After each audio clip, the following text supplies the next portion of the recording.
मित्रों, आजकल का हॉट टॉपिक है डॉलर के मुकाबले में रुपए का गिरना। रुपया गिर रहा है, डॉलर आसमान में जा रहा है और ये निरंतरता बनी हुई है। आज रुपए का गिरना चिंताजनक अवस्था में पहुंच चुका है।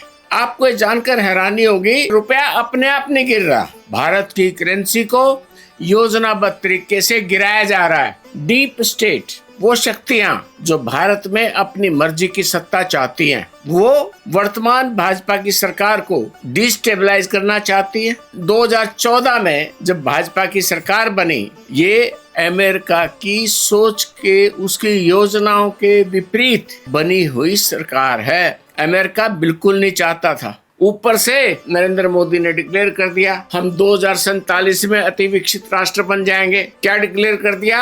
हम 5 ट्रिलियन की अर्थव्यवस्था बन जाएंगे। जब नरेंद्र मोदी ने ये कहा, उसी समय अमेरिका के कान खड़े हो गए।